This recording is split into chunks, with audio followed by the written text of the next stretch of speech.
ఓం గురు బ్రహ్మ గురు విష్ణు గురుదేవ మహేశ్వర గురు సాక్షాత్కార కృష్ణ శ్రీ గురు విష్ణు మాత పార్వతి శ్రీ వీరభద్ర భద్రకాళి నమో నమః జై సీతారాం భారత్ మాతా की జై ఓం గంగామదేవి నమో నమః జై వీరభద్ర నమో నమః. చూడనా ఇప్పుడు జరుగుతున్న పరిణామాలు కానీ చాలామంది ఏపీ ఎలక్షన్ల మీద చాలా సందేహాలు, ఏదో ఈవీఎంల మీద ఎందుకు ఇంత అద్భుత విజయం సాధించింది, ఎందుకని ఇవన్నీ అపోహలు వదిలేయండి. ఇది వీరభద్రుని ఆట. మనం ఒకటి ఆలోచించాలి, ఎప్పుడు ధర్మాన్ని వెలిగించాలనుకుంటే ఆయన వెలిగిస్తే ఇట్లుంటుంది, పాతాలను తొక్కేస్తాడు. మన ఆయన చెప్పినాడు కదా, మీరు 13 తారీఖు ఓటు వేసినారు, జూన్ 4వ తారీఖు రిజల్ట్ ఇస్తాడు. మన ఆయన వీరభద్ర చేతిలో ఉంది ఇది. మీరు ఎంత మాట్లాడినా ఏం చేసినా ఏది ఉండదు.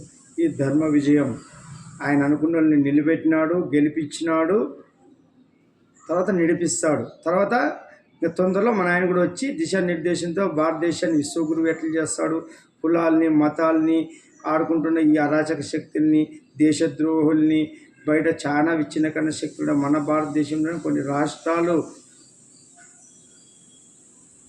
చాలా సమస్యలు ఉండనా. ఇవన్నీ పశ్చిమ బెంగాల్ కానీ, కొన్ని రాష్ట్రాలు కేరళ కానీ ఇవన్నీ ఉన్నాయి. ఇవన్నీ చూసుకునే పద్ధతి మన ఆయన చూసుకుంటాడు. పంజాబు ఇవన్నీ ఇదంతా మన ఆయన చేతికి తీసుకుంటాడు. వీరభోగ వసంతరాలయ వచ్చి అమరావతిని రాజధానికి చేసుకొని పీఠం మీద కూర్చొని దిశానిర్దేశంతో ఆ స్థానంలో భారతదేశాన్ని నడిపించి విశ్వగురువు. భారతదేశం అంటే విశ్వగురువు అనేది ఆయన చేతిలో ఉంది నాన్న. మోడీ చేతిలోనో యోగి చేతిలోనో ఎవరి చేతిలో లేదన్న. ఇంజబ్ ఆడిచ్చినాడు, వాళ్ళతో చూసినాం. వాళ్ళ మనసులు తప్పులు చేస్తారు, బలహీనపడతారు. ఆల్రెడీ ఉత్తరప్రదేశ్లో యోగికి ఎన్ని స్థానాలు తగ్గినా చూసినాం. మోడీ చరిస్మా కూడా తగ్గిపోయింది. ఏమంటే కూటమితో ఈరోజు ఆంధ్రప్రదేశ్ గేమ్ చేంజర్ అయింది. ఈరోజు భారతదేశంలో ఆంధ్రప్రదేశ్ స్థానమే మలం కోసం నిరూపించే టైం వచ్చింది. ఆంధ్రోనిది ఎంత పవర్ ఉందో చూపించే టైం వచ్చింది. అది కూడా ఒక రిటైర్మెంట్ వయసు ఉండి అలిపిరిలో ప్రాణగండం నుంచి తప్పించి ఎందుకు ఈరోజు నడిపించాడో ఆ స్క్రిప్ట్ రాసిన ఆ భగవంతుడు, ఆ వీరభద్రునికి తెలుసు. ఈరోజు ఆయన ఎట్లా వెలిగించినాడో ఆయనకు తెలుసు, జరిగేది ఆయనకు తెలుసు అన్న. ఈరోజు వీరభద్ర ఛానల్ ద్వారా భవిష్యత్తు గురించి వీరభద్ర స్వామి హెచ్చరిక అని ఇప్పుడు 73వ పార్ట్ భాగం ఇది. మీరు అర్థమవుతుంది, మీకు హెచ్చరికలు చేస్తుంటాను, తెలుసుకుంటారో తెలుసుకోండి, లేకుంటే కర్మ. నేను పిచ్చెక్కి మీరు పిచ్చోళ్ళు అనుకుంటున్నారమ్మా, మీరు పిచ్చోళ్ళు కావద్దని ఫస్ట్ నా మాట్లాడి. మీరు పిచ్చి ఎక్కిస్తాడు మన ఆయన వీరభద్రుడు. వీరభద్రుని మాటలు రా, శరీరం నాదైనా ఆత్మ స్వామిదిరా. స్వామి హెచ్చరికలు ఇవి. పలికే దేవుడు కదా ఉరికిందిరైన స్వామి, ఈ రూపంతో పలుకుతున్నారు రా. ఇది మన ఆయన రూపం. ఇది భవిష్యత్తులో మీకు అన్నీ అర్థమవుతాయి. వీరభోగ వసంతరాలు ఎట్లొస్తాడో త్రిశూల ధారై మీకు అన్నీ ముందుకు అర్థమవుతుంది. ఒక మామూలు మనిషిలాగా ఉంటాడు, అఖండుడు వీరభద్రుడు. వీరభోగ వసంతరాలు అయి మనకి ప్రత్యక్షంగా ప్రజల్లో సుఖ దుఃఖాల్లోన రకరకాలుగా మనకి ఎన్ని ఈ కర్మ సిద్ధాంత ప్రకారం సుఖ దుఃఖాలు ఎట్లుండావో ఈ ప్రపంచాన్ని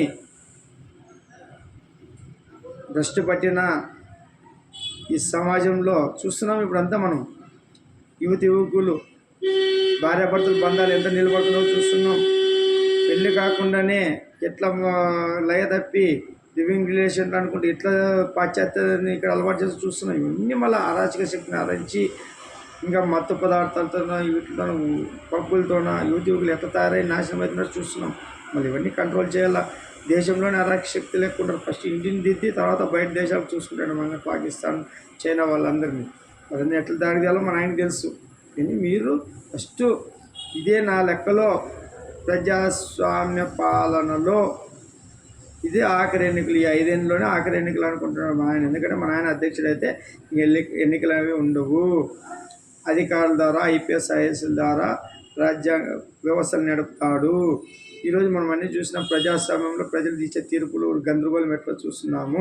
అమరావతి చంద్రబాబుని సెలెక్ట్ చేస్తే వాళ్ళే అపార్థం చేసుకొని మళ్ళీ 3 రాజ్యాలను జగన్ తెచ్చి 5 ఏళ్ళు వేస్ట్ చేసుకున్నారు. ఇది ఎవరు నాశనం చేసుకుంటారు? ప్రజలే.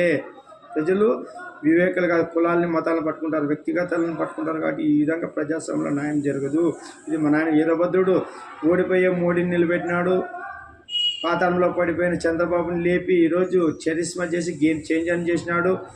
పావలకు కూడా పనికిరావు, వేస్ట్ అని పవన్ కళ్యాణ్ అవమానిస్తే 27 ఓట్లు తెప్పించినాడు. ఇవన్నీ మా నాయన ఆటరా వీరభద్ర నాట వాళ్ళకే కంపం పడుతుంది. ఏమి ఇంత అధికం ఇన్ని కనీసం మనం ఇచ్చే పథకాలకు ఒక 50 సీట్లను వద్దా మర్యాద కాపాడడానికి కూడా భగవంతుడు అనుకుంటే ఇట్లుంటుంది. ఓ 151ని 5 తీస్తే ఒకటి ఒకటి చేసినాడు. ఇది మన ఆయన అనుకుంటే ఇట్లుంటుందిరా, భగవంతుడు అనుకుంటే ఇట్లుంటుంది. మనం ఆలోచించాలి. ఇది భగవంతుని ఆట, వీరభద్రుని ఆట. విరుగా మాయలో పోద్దండి, విర్రవీగద్దండి. కార్యకర్తలు, టీడీపీ కార్యకర్తలు, జనసేన, బీజేపీ వాళ్ళందరూ సమయంతో పాటించండి. అమరావతి మీద దృష్టి పెట్టండి, పోలవరం మీద దృష్టి పెట్టండి, భారతదేశ వృద్ధి మీద పెట్టండి. ఇది చేయాలి మనం. నెక్స్ట్ రాబోయే రోజుల్లో కర్మ సిద్ధాంతం నడుస్తుంది. మనసులు జాగ్రత్తగా మసులుకోండి.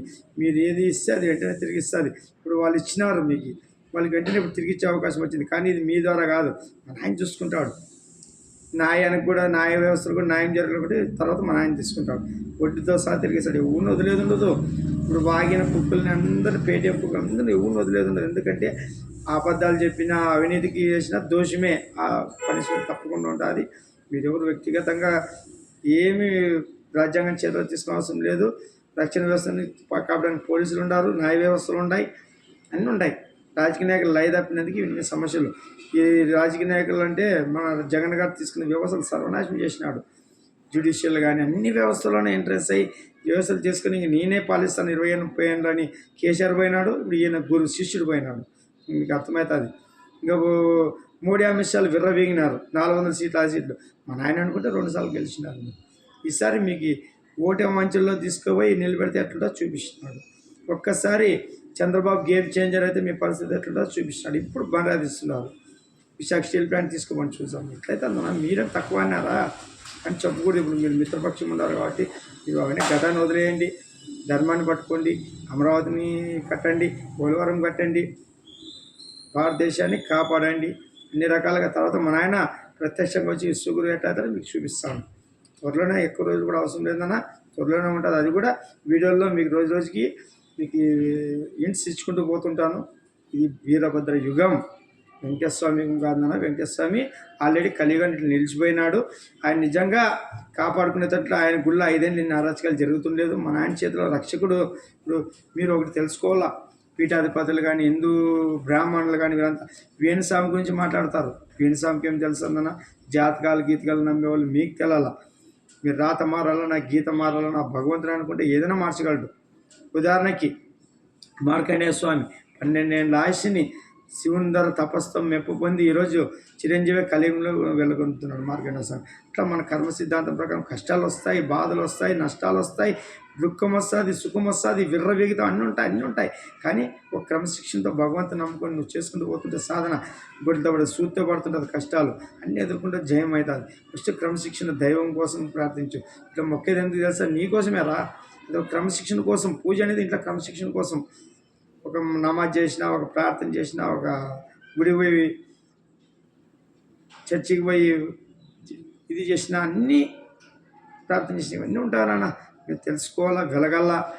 క్రమశిక్షణతో వెలగండి, భయం భక్తి పెంచుకోండి, మాంసాలను తగ్గించుకోండి. ఒకప్పుడు తాతల వాళ్ళకి రోగాలు ఎందుకు లేదంటే వాళ్ళు తిన్నీకి డబ్బులు లేక తినలేదురా మాంసము.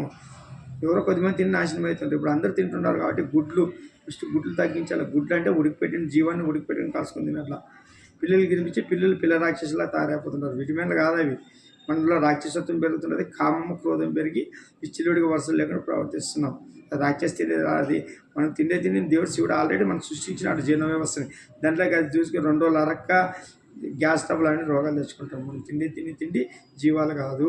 శాకారము, ఆకుకూరలు, ఫలాలు, పాలు, పెరుగు ఇటువంటివి రా. అన్నీ తెలుసుకోండి. కర్మ సిద్ధాంతం. జయ వీరభద్ర నమో నమో.